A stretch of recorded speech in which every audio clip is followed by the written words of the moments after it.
Hello chess fans and welcome to the chess channel, the One Shot Chess. And today we are going to talk about the 5th game of the Fide Chess Championship 2021 between Jan Nepomniachtchi and Magnus Carlsen. And Jan Nepomniachtchi is having the white pieces and Magnus Carlsen is having the black pieces. The previous 4 games have ended in a draw, and this is the 5th game where Jan Nepomniachtchi is having the white pieces. So definitely we all are interested in this game and we do want a result. We want either Jan Nepomniachtchi wants where Jan Nepomniachtchi should win, or there are some players who also wants Magnus Carlsen should win. So please tell me in the comment box that who are you rooting for. So let's talk about today's game, which this game was ended a couple of minutes before. So Jan Nepomniachtchi is having the white pieces and Magnus Carlsen is having the black pieces. And if you are new to my channel, then make sure to subscribe the channel, share this video with everyone to know about this interesting game. So Jan Nepomniachtchi with the white pieces started the game with 1 e4. And Magnus Carlsen with the black pieces replied with e5. We have knight f3, knight to c6, and now we have bishop to b5. So we have the Ruy Lopez on the board.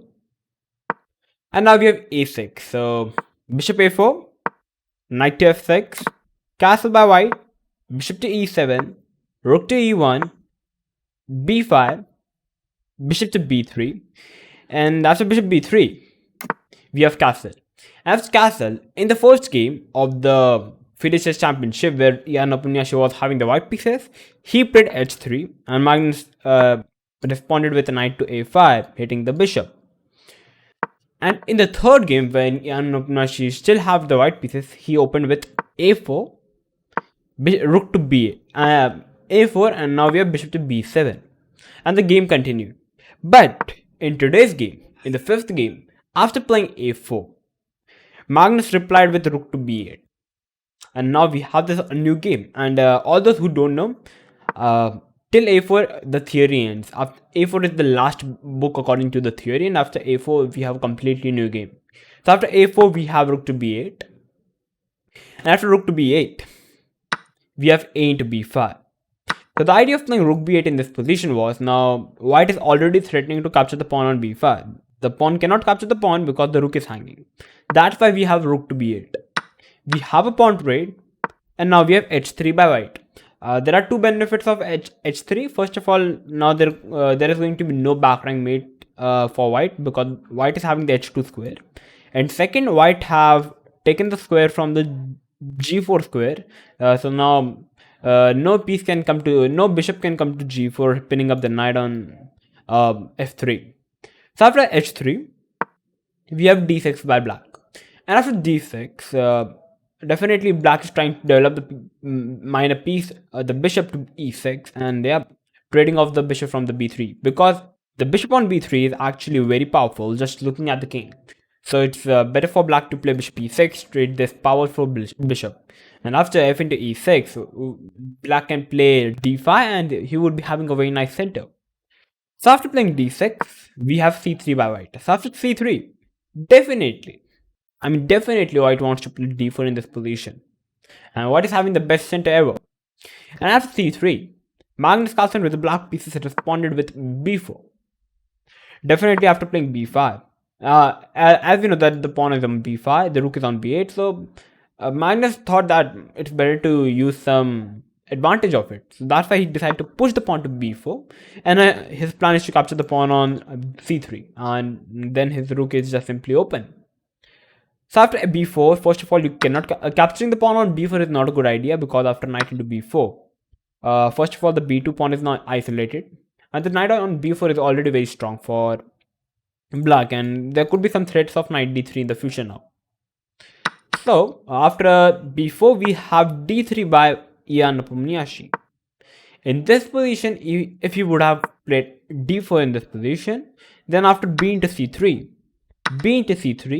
we have e into d4, and after you capture the pawn, c into d4, we have d5. And after d5, it's an equal position already, because now black achieved what he wanted. His position is now completely open, and actually it's now easier for black to continue this position, because after something like e into d5, knight into d5, bishop into d5, we have queen into d5, and definitely the pawn on d4 is the isolated pawn. The rook is open. Yeah, the bishop can come to f6, and I personally feeling that black is better in this position. So that's why at the place of d3, Ian Nepomniachtchi first played d3, because there could be d4 in the future. So why just played it directly? First we have d3, we have b into c3, b into c3, and now white is definitely planning to play d4 in the future. But first Magnus opened up the position by playing d5, and after playing d5, now black idea can be to capture the pawn, or he can either push the pawn, or first he can either play bishop to e6, and then he can get ready to push the pawn or to capture the pawn, anything he wants. So after playing d5, we have knight to d2 by white. If white tries to capture the pawn on d5, we have knight into d5, and after queen to c2, it's still a fine position for white. White can continue this position by playing something like bishop a3, first trading off the bishops, and then white can put the rook, the a rook to d1, and then he can open up the position with d4. I think it's a good idea for white. But at the place of capturing the pawn, we have knight to d2 by white, and now Magnus decided to capture the pawn on e4. We have d into e4, and now we have bishop to d6 by black. So simply giving protection to the c7 pawn as well as on the pawn on e5. And now black can play something like rook to e6, rook to e8, followed by bishop e6. So after playing bishop d6, we have queen to c2, and now we have h6 by black. So black idea is also the same. Now there could be no back rank mates. And second, now black have already taken the square of g5 from the bishop and the knight. So after playing h6, we have knight to f1. So white wants to put the knight to g3, or either it could be on e3 as well. So after knight to f1, we have knight to e7. So my Magnus idea is also same. He also wants to put his knight to g6. We have knight to g3, and now we have knight to g6. So now the idea of putting the knights like this is, first of all, you are keeping the king safe, because your pieces are your minor pieces is around the king, which makes your king safe. And second, you can say that the f5 square is very weak for black, and the f4 square is very weak for white. Although now the bishop is currently protecting the square, but if the bishop is not protecting the square on f4 or f5, then it could be a big problem for the other side. So I must say that if you're playing a game, then you must try to put your knight over like this, and you can jump the knight over to f4, create some pressures on the pawn on g2 and on h3. So after knight to g6, we have bishop to e3 by Ian Nepomniachtchi, developing the minor piece, and now we have queen to e8 by black. And the idea of playing queen e8 is, first of all, the queen is protecting the pawn on, giving some protection to the pawn on e5. Second, black idea can be to play queen to b5 to hit the bishop on b3.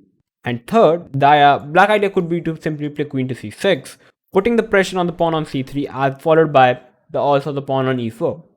And yeah, it's the fine position for black. So after playing queen to e8, we have rook to d1 by white, and now we have bishop to e6. So now black is ready. If you try to capture the bishop, now then the queen is simply going to capture it back. We have bishop to a4 by white. So white is saying, okay, I'm not going to trade the bishop so early. First, I'm going to attack your queen. We have bishop to d7, asking for again a bishop trade. And now Ian Nepomniachtchi first played knight to d2. After knight d2, Magnus decided to capture the bishop and trade the bishops.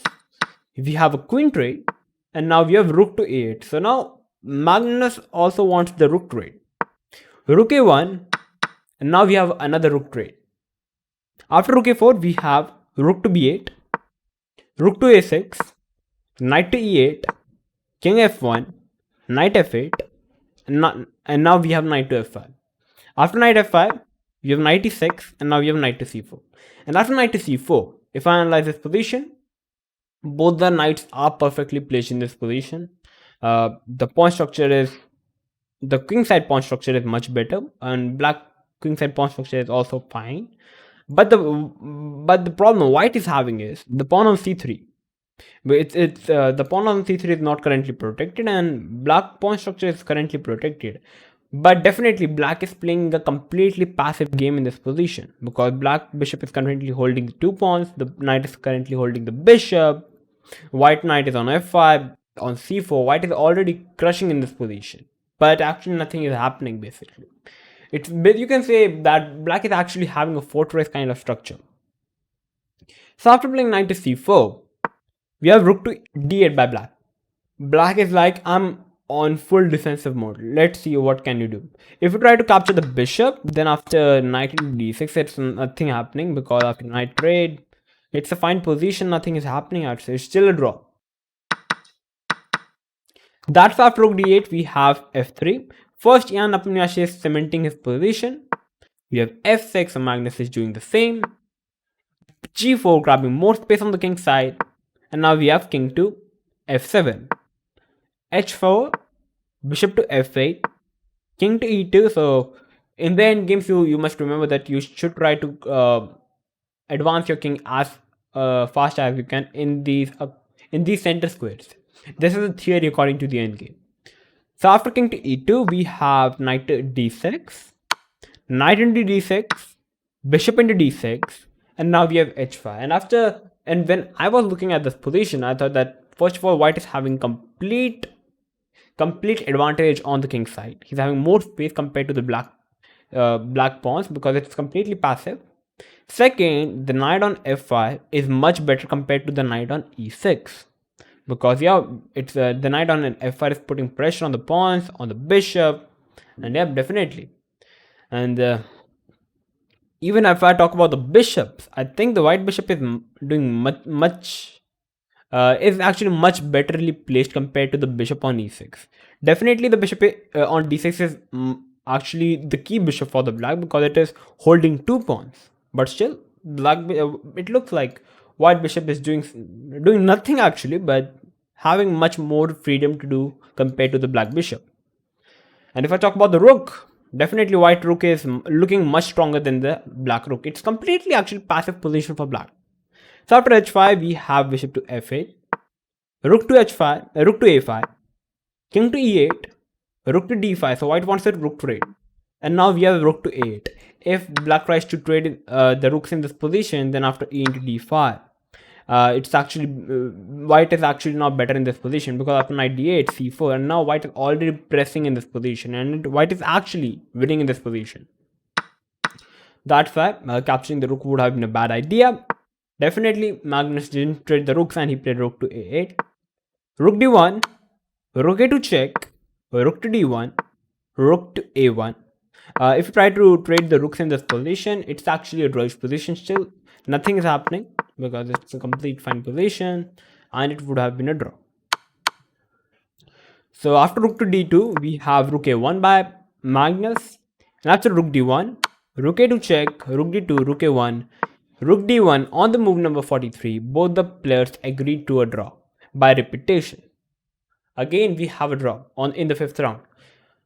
But overall, if I speak the truth, I personally feel that Nepomniachtchi was having the edge in the complete position, but Magnus held it off rightly, and he had a draw.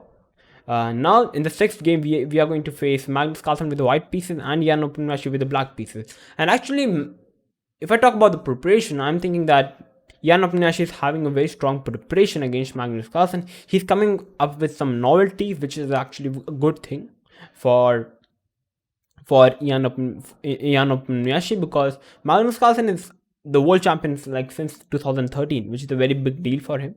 And definitely Magnus is also going to try his best to keep his world chess championship title. So let's check what is going to happen, who is going to win the chess championship title.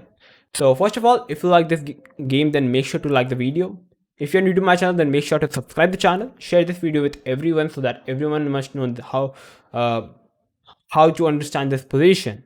Yep, I'm also doing my best to explain you all about this current position. So I'm also going to come up with every game analysis played by Magnus Carlsen and Nepomniachtchi. So till then, stay tuned and keep watching One Shot Chess.